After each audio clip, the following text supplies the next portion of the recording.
All right. Good morning, everybody. Today is Tuesday, November 1st, 2016.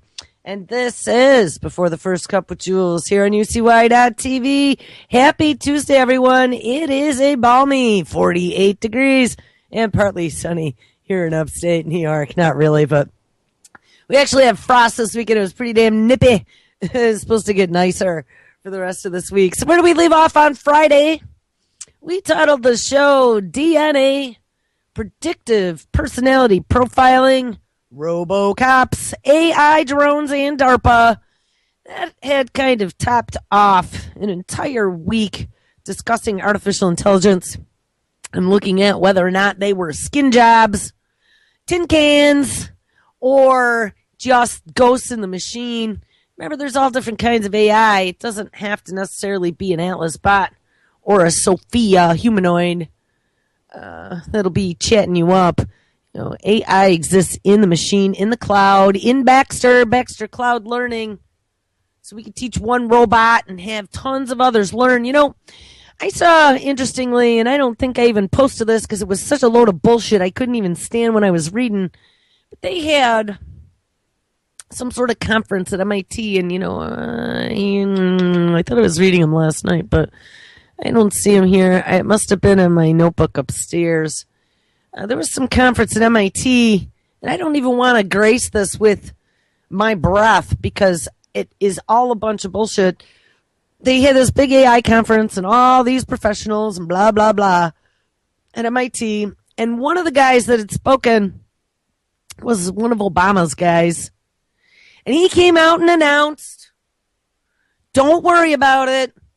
The robots are not going to take all the jobs. Phew. So over the last 24 hours, I've seen probably 30 articles out there that are titled something to the effect of, don't worry, robots are not coming to take all of our jobs. How ridiculous, Pisha. These people talking about robots taking everything. And you know, everybody can go back to sleep now. Don't worry about that before the election. Don't even think about who's going to do what with technology.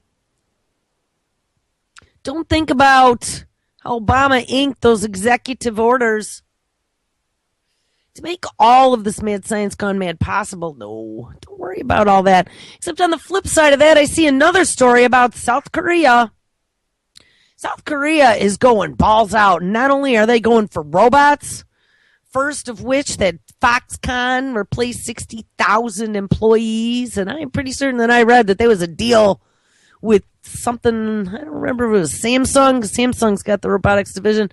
Pretty sure it was Samsung. They replaced 60,000 jobs at Foxconn, which is a maker of Apple components in China, with robots. And they're going to keep going.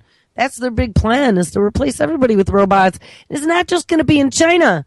Okay, South Korea, they were calling this, and we had stories on this too a while back, and they might still even be open somewhere on this other machine. This other machine's about a month back on tabs. But there was another story that kept calling this the fourth industrial revolution. So this is going to be the computer and the digital revolution, where we've talked about this before. There are so many disruptive technologies. And typically throughout history, we've only had one, every 10 or 20 years, or maybe even two. But as time went on, things accelerated because of the law of exponential returns. And as technology creates technology, it's no longer just a standard curve. Now you're talking about a sharp upslope as things are moving forward rapidly. So we're at that point now. We've got these factories that not only are they ready to start pumping out millions of tin can robots, but we have all the big boys. IBM, every time I turn around, I'm seeing IBM somewhere else. Watson is moving in. We talked about Watson as well. Watson is now probably the smartest oncology doctor out there in regards to treatments. They're teaching Watson now to look at scans, cancer scans, and be able to identify tumors. They allowed Watson now to be the first AI attorney. I don't know, Watson's in on some new shit now. I'm kind of brain dead, guys. I got back late yesterday, and it was Halloween. Happy after Halloween. My brain is still trying to boot up here, but I think all these leaves and stuff are giving me allergies pretty good. But anyway, what I'm saying is, we've gotten to this point now where AI is just under the covers and it's getting ready to explode. And in South Korea, you want to invest? Well, guess what? Their new fourth industrial revolution is going to be about robotics and AI and precision medicine, big data, algorithms, self-driving vehicles. It's where the money is for the 21st century. If you dig into any of the investment publications, it's all about these exact technologies. And look at one of the Gartner quadrants and see what they're going to predict will be the growth markets. And these growth markets are the same growth markets that all the big boys are in. The Googles, the DARPAs, the Facebooks, Microsoft. All these think tanks that are made up of leaders from all these different companies to come work together as a very scary team. The MITs, the Harvards, the Weiss Institutes. Then add to that, the universities. Penn U, going to CRISPR the first human here in December. Berkeley, where Jennifer Dowd is, the creator of CRISPR. MIT, home of Eric Drexler, father of nanotechnology. And now you got Georgie Church there, father of synthetic biology. He wants to create the first synthetic human genome. You know, Weiss Institute of Biologically Inspired Engineering. I had two people tell me over this last week that I've got to watch a show called Black Mirror. I haven't been much into watching anything for the last probably 3 or 4 years, really. I gave up on all my even weirdo shows. I had a couple that I really liked that were just mind candy. But you know what? I don't even have brain power for mind candy anymore. But the show Black Mirror that I was told about, I had two people tell me I have got to watch that first episode. You know what's in that first episode? Robo-bees. So, you know, I've been pointing this out. They already had that National Geographic trip to Mars that they've announced. I think it's in November. They're trying to sell it to the public, spin it, make it all normalized. We're going to be going to Mars. It is the next chapter in human civilization. So we just make a made-for-TV movie about it, and everybody gets used to it. So when it happens, it's kind of like giving Johnny a little bit of medicine with a little dabble of sugar on the spoon. But you know what? It's not okay. Robo-bees are not okay. Don't go rolling that shit out to my kid. Tell my kid it's because we screwed up so bad. For whatever the reason is that the bees are dying, and I could probably think of 5 of them. You know, they can talk all they want about those neonicotinoids, but I don't necessarily think that that is the whole problem. Dr. Huber gave a very, very, very convincing argument. It was probably 10 or 12 minutes long. We listened to that a couple times about the bees and the glyphosate and how the glyphosate affects the uptake of nutrients. And it is echoing exactly how they're finding colony collapse, where there seems to be enough food around. They're just not uptaking what they're eating, and they are being found dead with plenty of food and plenty of water in the environment. He said it also messed with their manganese, and manganese can be utilized for direction. So maybe their magnetic compass, their internal compass. But then add to that, we are doing all kinds of crazy stuff with frequencies. I saw now there's a bunch of stuff coming out about all the damage that all this wireless stuff is doing to our bodies and the environment. You know, we talked about that multiple times. I don't know how far I guess we did when we got into wireless and cell, but I don't know how far I got into some of the other frequencies. But then we led it over to 5G, this new ubiquitous 5G they want to launch everywhere, the Skybender drones. Remember, it's Facebook and Google, and they're going to use it to launch these little CubeSats. I just saw something too, DARPA. NASA had offered they're going to launch CubeSats for anyone and everyone who wants to launch them into the atmosphere. And I've always told you, DARPA is the yang of NASA. There's the white side and the black side. You got NASA as the public side. DARPA is the big black hole being done with dark ops money. And they can do whatever the hell they want. They are under the DOD, and the DOD cried that they didn't even want to have to provide a budget back a few years ago. Money just goes in. And remember, Kurzweil, almost unlimited resources when he starts working with companies that are now attached to DARPA, one being Google. Google's got big pockets, but now Google is in bed with black ops technology companies. I don't even know if you'd call them a company, organization. DARPA wants to release, and I'm trying to see if I can find it here. Here, airplane, microsatellites. Vector rocket, and I'm not going to get on this again. I just thought this was interesting. Vector rocket will be the second stage of DARPA spaceplane for cheap daily, not weekly, not monthly, no, daily. They are going to do cheap daily microsatellite launches. DARPA has contracted Vector to help develop a microsatellite launcher. Vector will tweak its first stage Vector R rocket for use as a second stage rocket on DARPA's space plane. We even knew DARPA had a space plane. Second, Vector will develop a smaller, advanced prototype Vector R upper stage, but this time they're going to do it for NASA. Ding, ding, ding. Hey, yin and yang, I told ya. There's nothing that I don't think I've ever seen that's really been a big black Sharpie line between those two. But I've dug enough. I've always been fascinated by NASA. I was a space cookie from the time I was a little kid. And then from the time I discovered DARPA 5 or 6 years ago, and I've been ravenous reading and understanding anything I've ever seen by them, I put that together a long time ago. They are the same organization. When that Gabby Giffords thing happened, I don't want to get into that because then I got to find stories to link in the notes. But when Gabby Giffords happened, we found out her husband was an astronaut.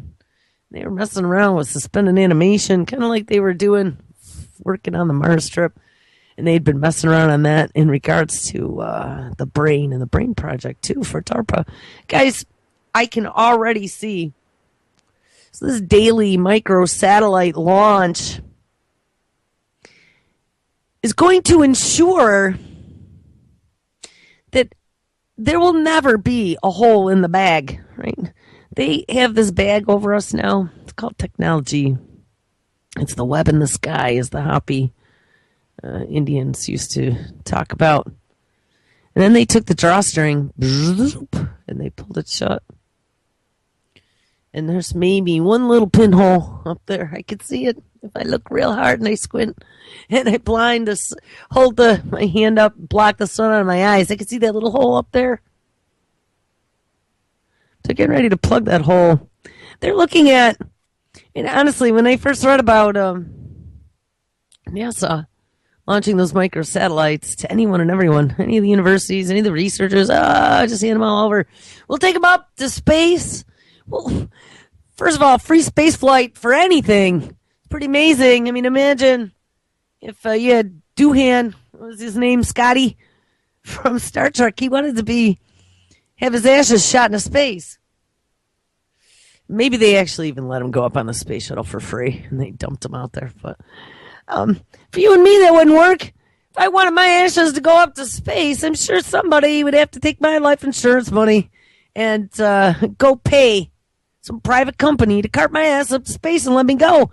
But hey, the fact that NASA and now DARPA are working on some new project to allow them to launch microsatellites on a daily basis. Right? Like I said, let's get them all used to it.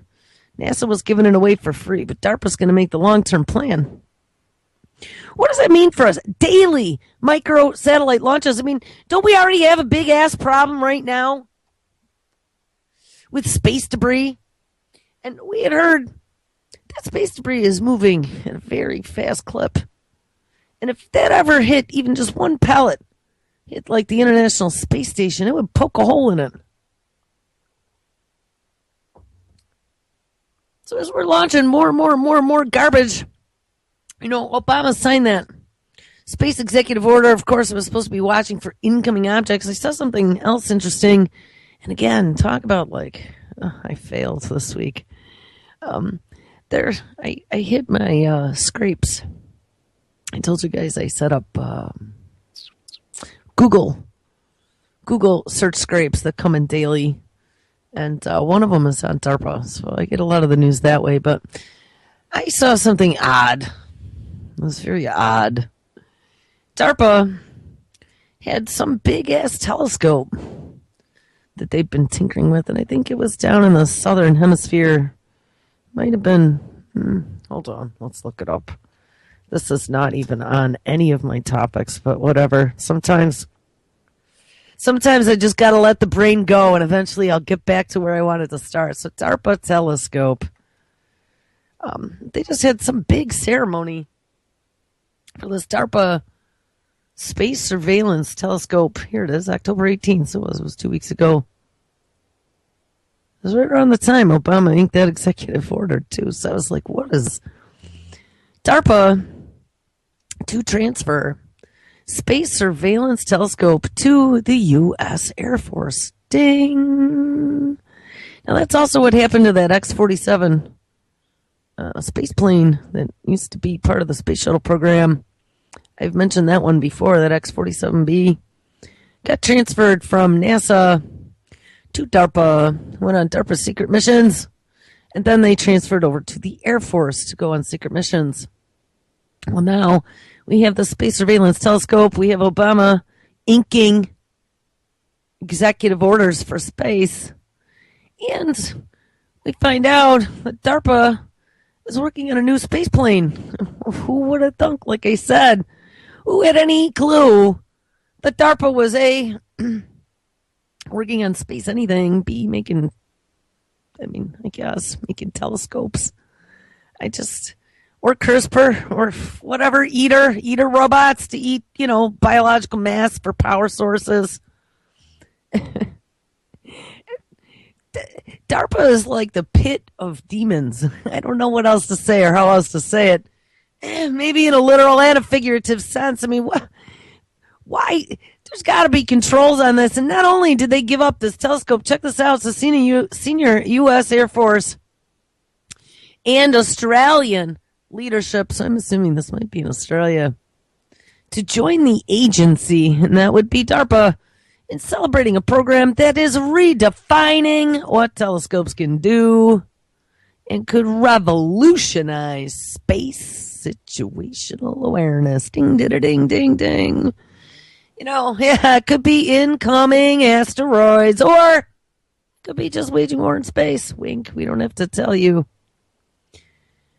Oh, so why is Australia? This is in New Mexico. And a mountaintop again in New Mexico. Remember, that's where that big spaceport is.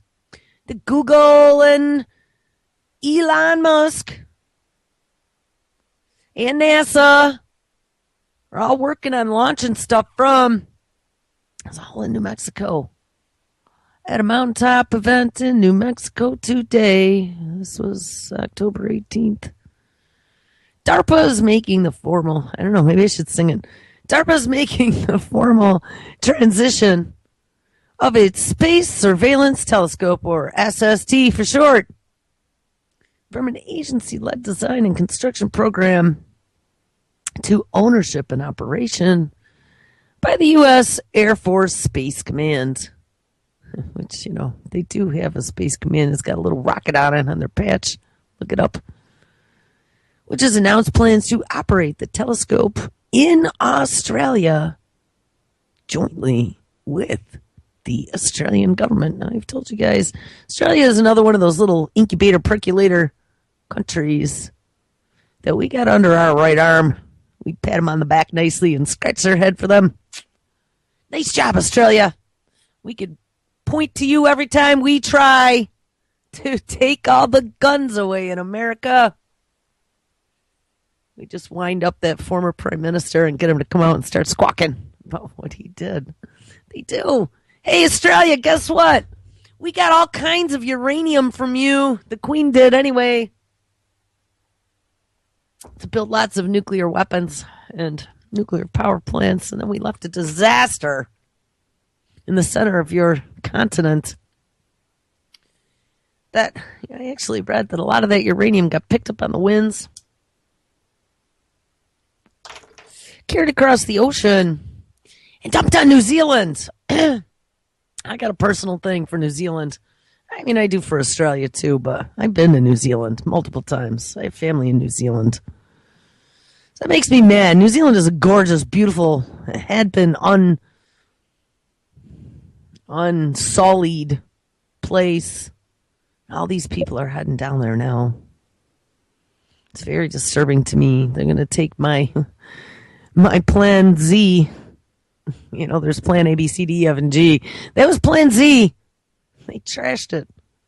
They just dropped it into a cavernous pit at the bottom of the ocean.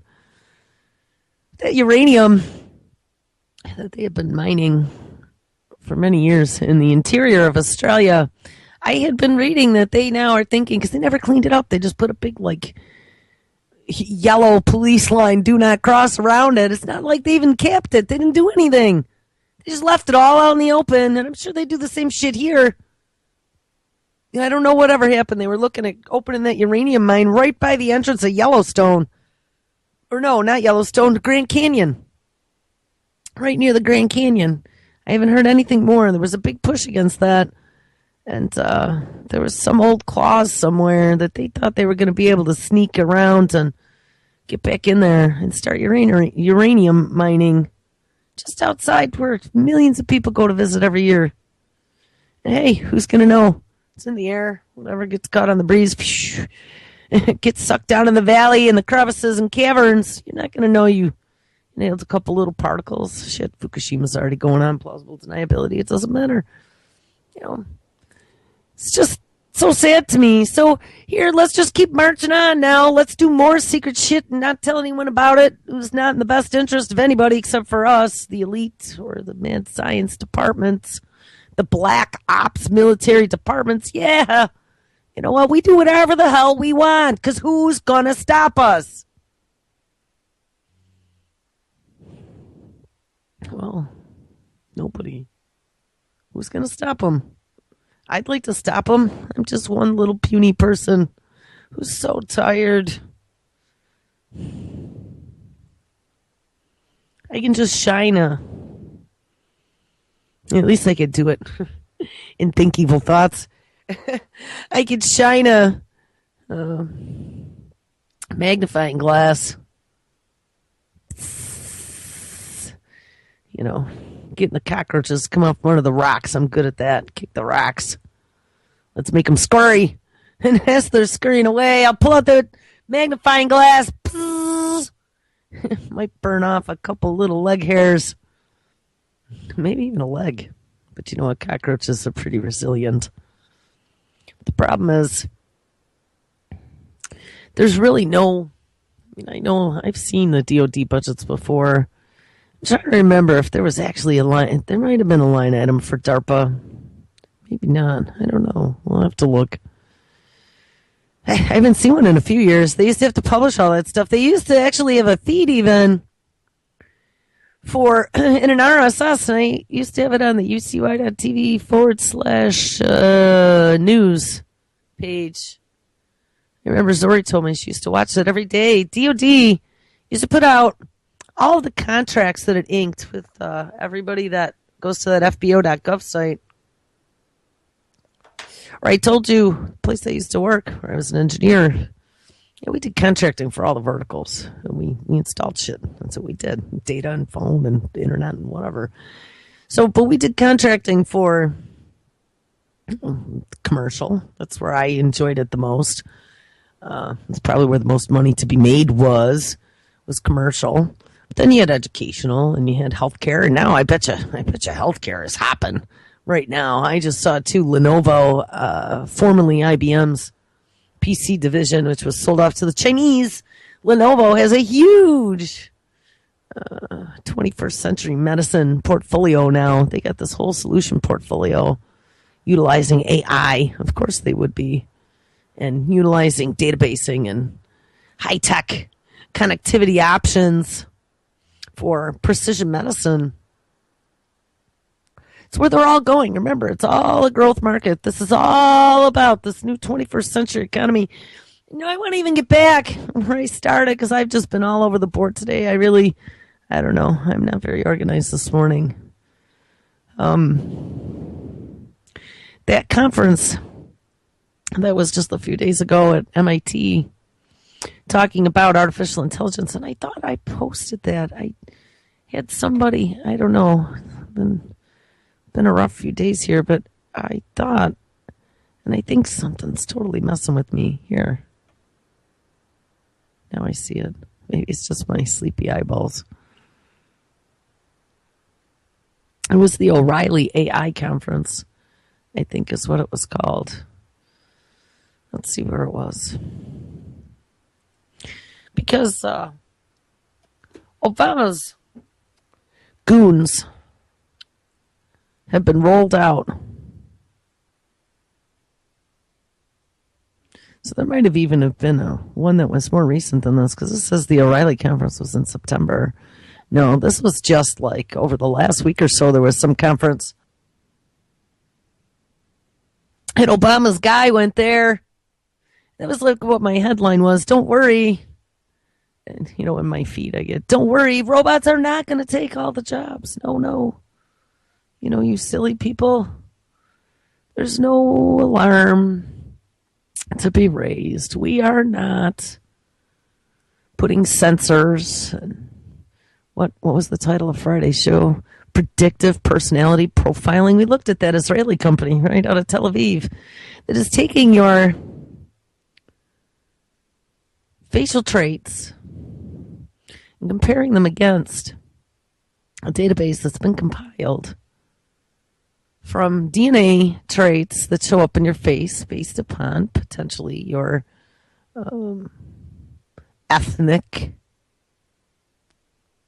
backgrounds. So, you know, maybe if you have Cantonese blood in you, you might have a higher forehead. And maybe if you have, Viking blood in you, you got pointier ears or whatever. But they've found ways to identify genetic markers in people just by profiling with, I'm sure it's way more than 230 point facial recognition now. It's probably like 10,000 point with HD Argus cameras. But once they've been able to identify these traits, then they use the big data that they've been compiling for a long time to compare you against it, to see what the statistical probability is, whether or not you're going to commit a crime in the future. And we literally have pre-crime now. We have micro expression readers. You know, again, using that VPU, the visual processing unit they've given computers' eyes. Computers with eyes are a big problem, people. Computers with eyes can have laser vision or infrared or ultraviolet. Anything a camera can do. They can capture in high speed HD. And soon to be broadcast as well. I just saw some new, I don't remember who the vendor was, some new cell service. Oh, it was the Pixel, the Google Pixel phone. That's what it was.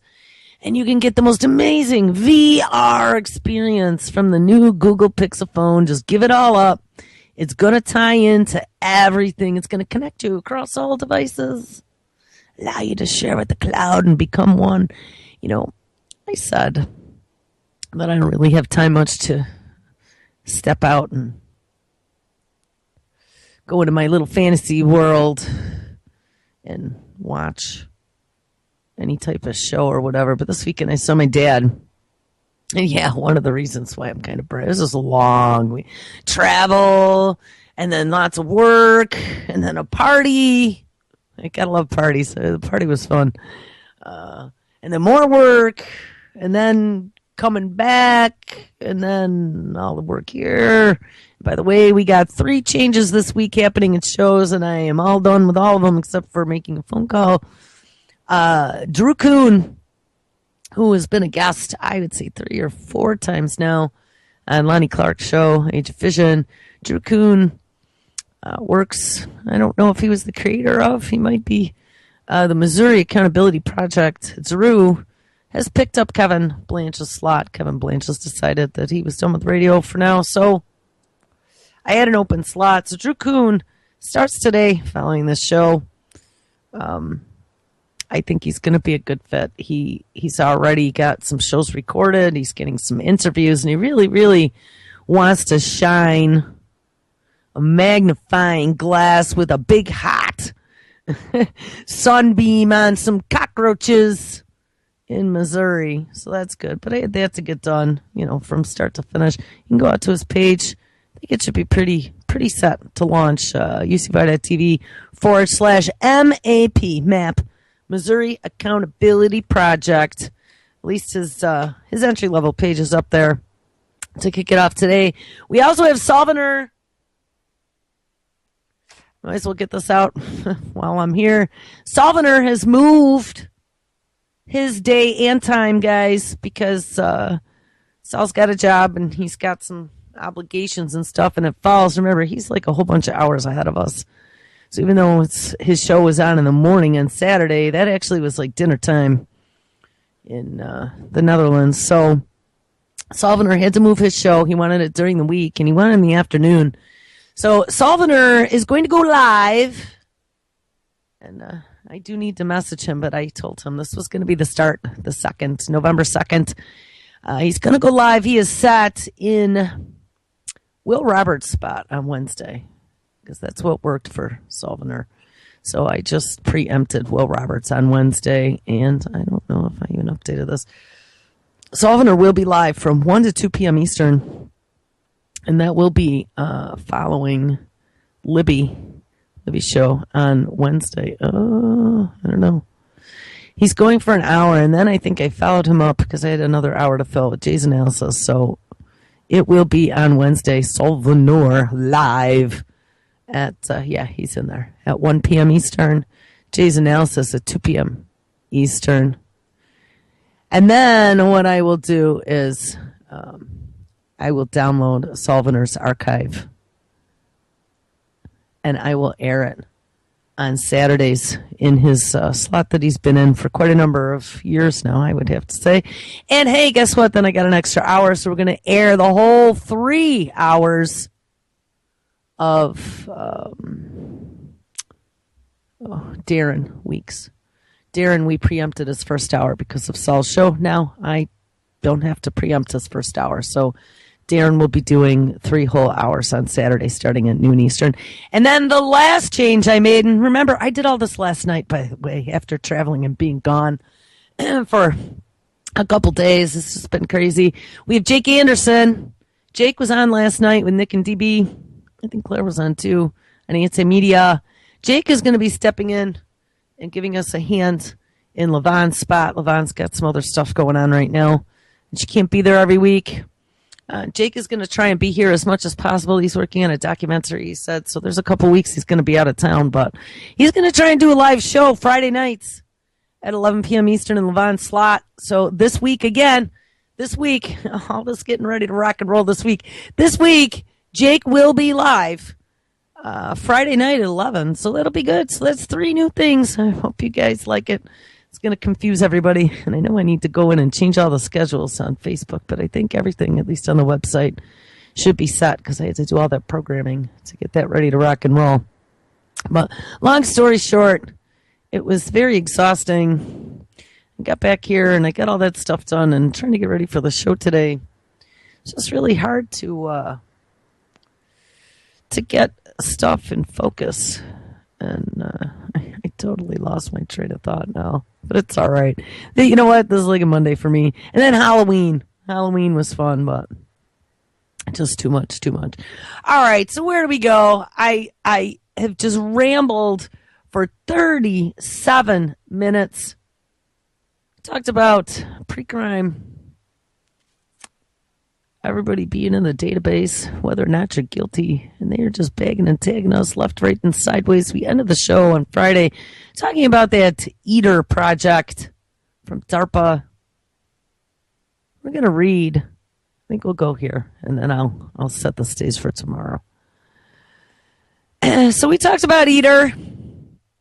Eater is that robot that powers itself with organic material. And before we read about Eater, we even read about the fly-powered robot that was able to, I think it was 8 flies. It went a couple centimeters. But remember, that project was from like 2004. It's come a real long way since then. So let's listen about this Eater. I think I started this, but I didn't read the whole thing. We originated the concept of the Eater in 2003, and the project was sponsored. Again, this is another one of these agencies that probably bid on a project, and now they're going to build the crackpotty idea that DARPA put out in that RFP. It was sponsored as a Phase 2 Small Business Innovation Research Project by who? Yes, the Defense Advanced Research Project Agency. The project is advancing toward Phase 2 enhancement and Phase 3 commercialization with assistance from our teaming partners, albeit Systems of America and, of course, Boeing Corporation. Yes, because it's all part of the military. Adding teaming partners will be joining soon. You know, so we got the space telescope that DARPA is giving to the Air Force. We got this Eater robot that they are working on for the military that not only can use biomass from the environment and forage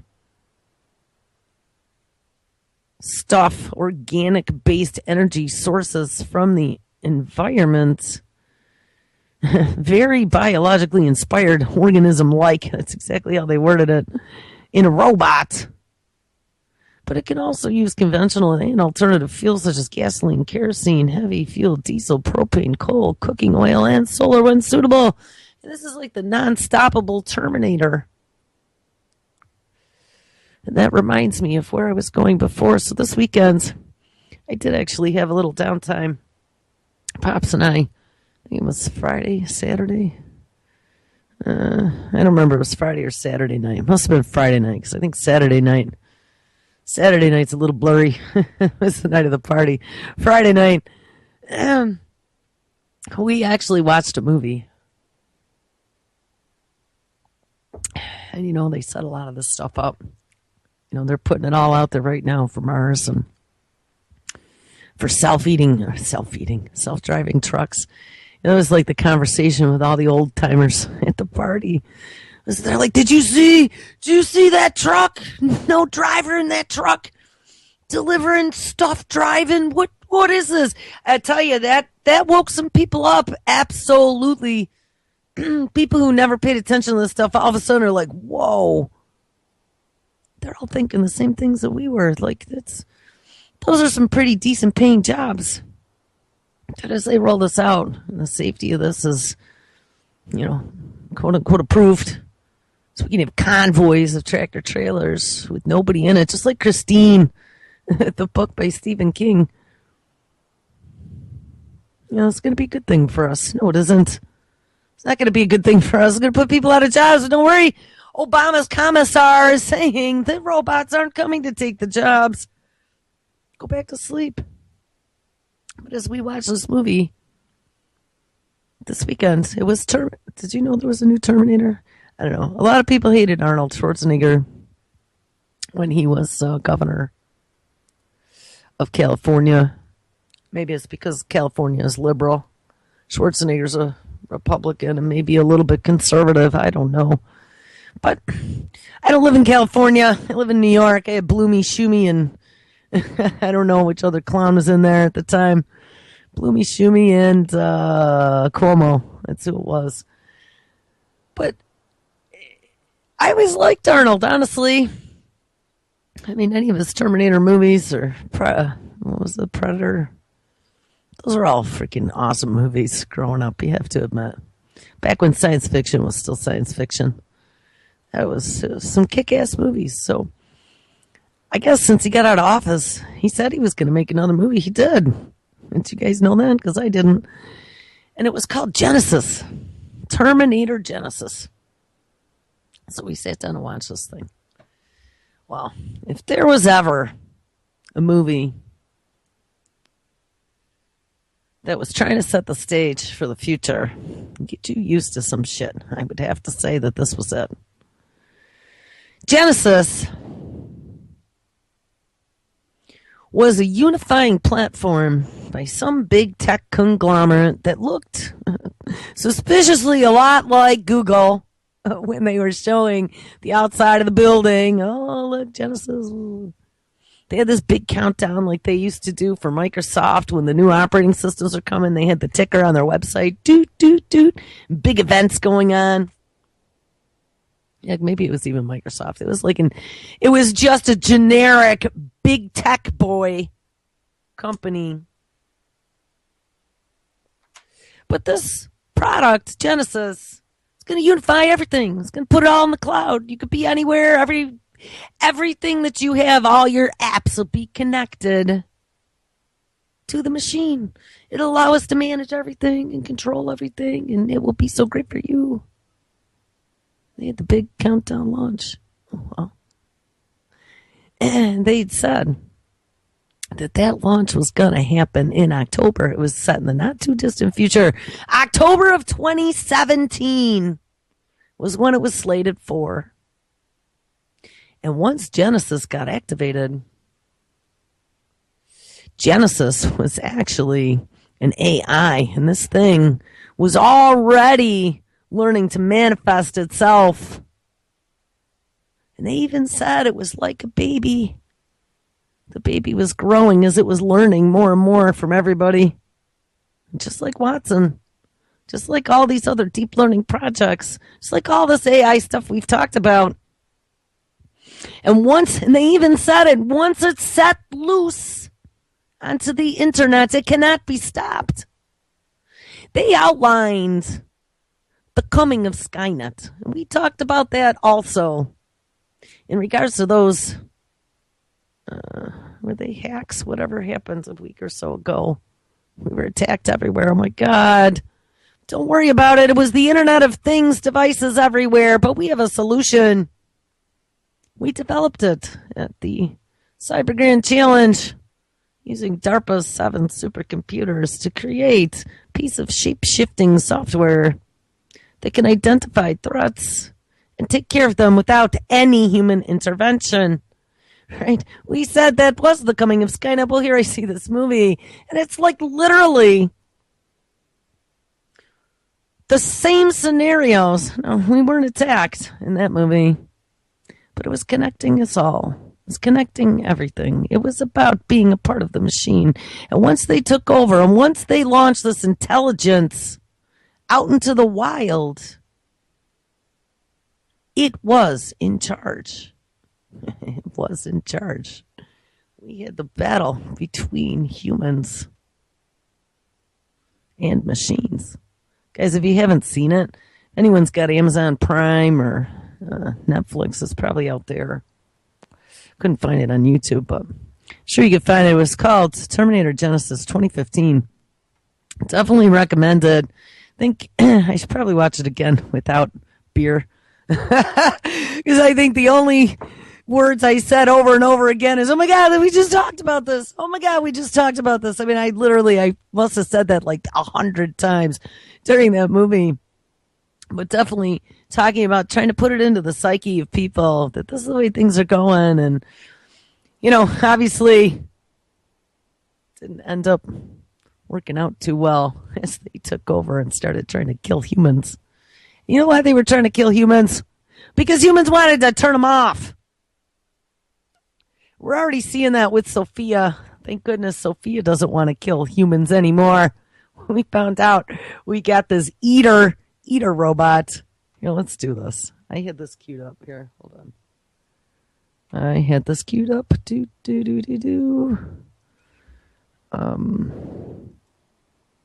Man, I don't like when my brain is this dysfunctional. It takes concentration for every click of the mouse there. We'll see if this if Skype works. Hey, it might. It might. Do. All right, there we go. I found a clip. Maybe Thursday, maybe Friday. I'm going to turn this up a little bit. Okay, it's turned on. A clip that talks about this eater. This was from 2012.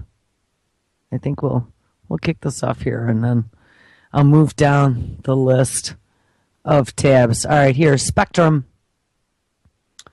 Energetically autonomous tactical robot converts biomass sources into electrical energy. And this is what we were reading about. It can not only is biologically inspired, take stuff out of the environment and turn it into electricity, but can also use traditional and alternative fuels. Of course, they're saying that it's going to be for we could use it to go run over crops. It can eat all the old cabbage and fuel itself. Maybe we could even put it on Mars, use raw materials in the environment. But remember, DARPA is always military technology. This isn't for any good. This isn't for any benevolent purposes. This is about war machines. And they've created a war machine that eats biomass. And you and I are biomass. We could be considered biological meat. So what's going to happen? Oops. After a big disaster. And of course, remember, they're already working on that Valkyrie robot to work with the space station, to work with Mars. NASA has their own robotics challenge going on right now to create these autonomous bots, humanoid-esque bots, that not only can help on space missions, but we've read twice now in their announcements that they want to be able to also maybe use these robots for emergency response here in the United States. Rolling out the FEMA trucks. And instead of sending 1,000 soldiers, maybe we can send 1,000 Valkyries. And they'll help you get shelters up, and they'll help you get energy going again, just like we programmed and taught them to do for going to the Red Planet.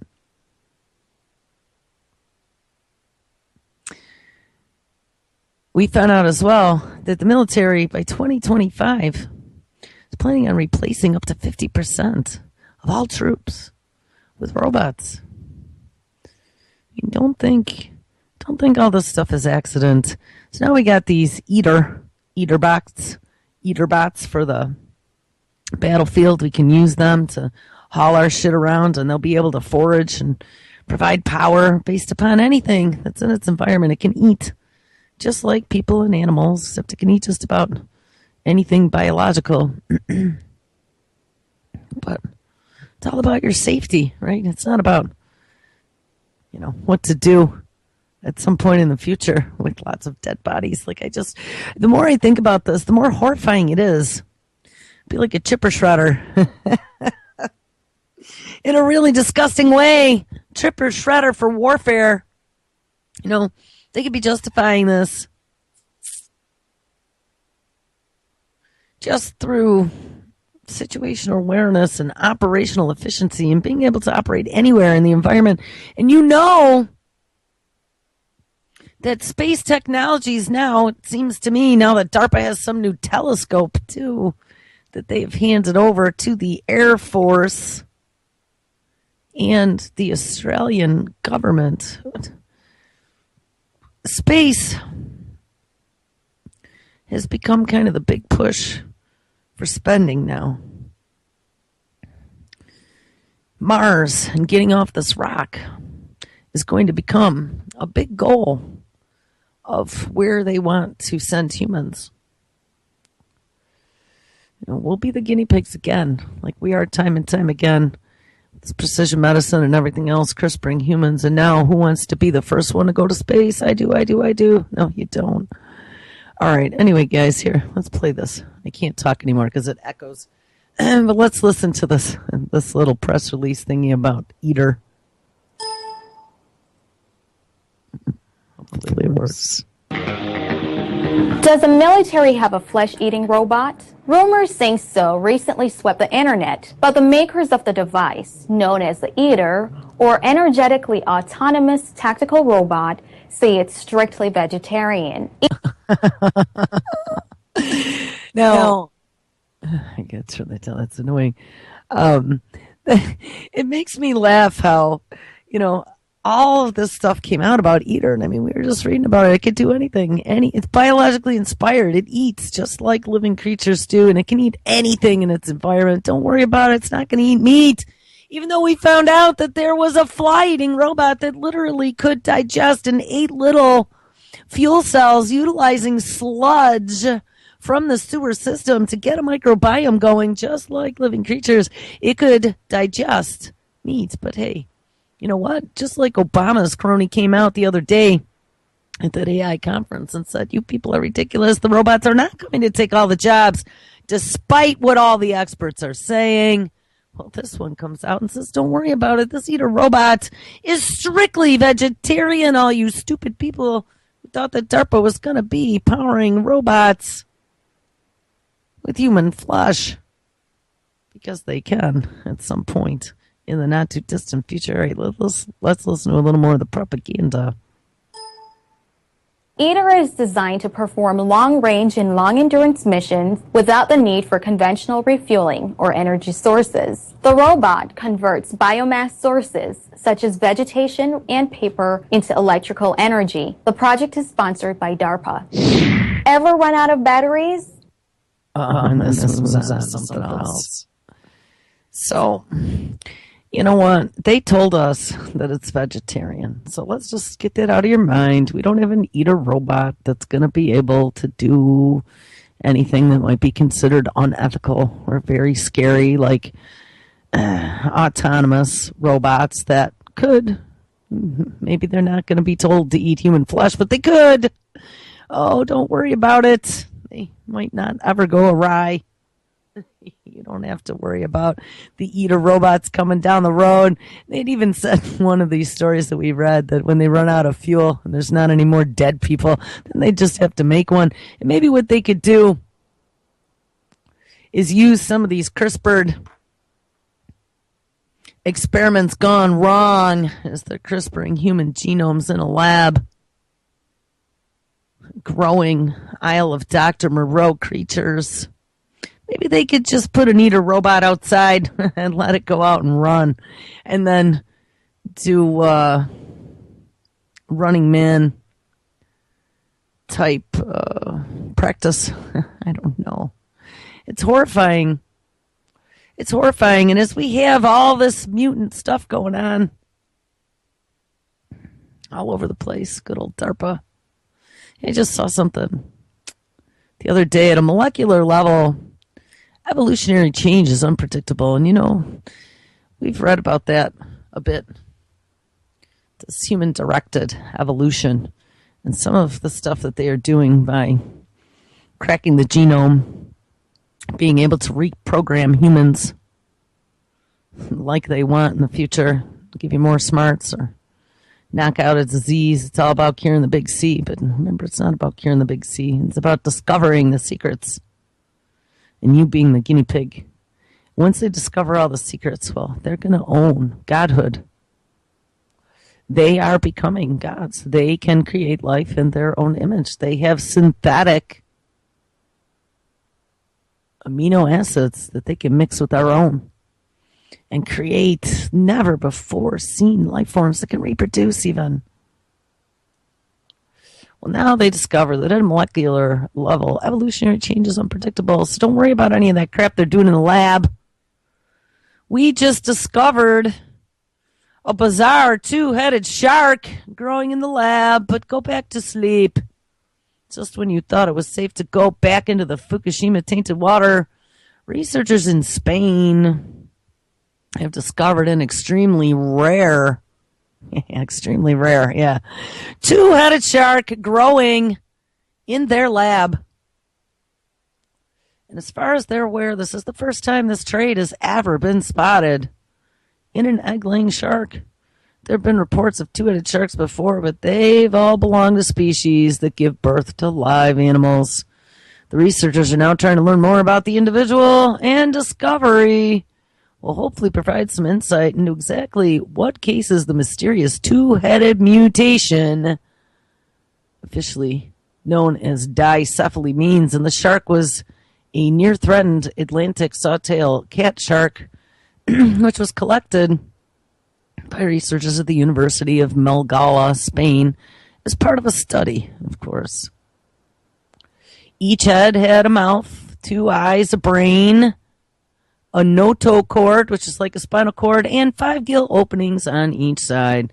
The body also had 2 hearts, 2 stomachs, 2 livers, but it shared just 1 intestine and a single set of kidneys and reproductive organs. It's pretty disturbing. Who knows? I mean, maybe this was a mutation from the environment, but maybe it wasn't.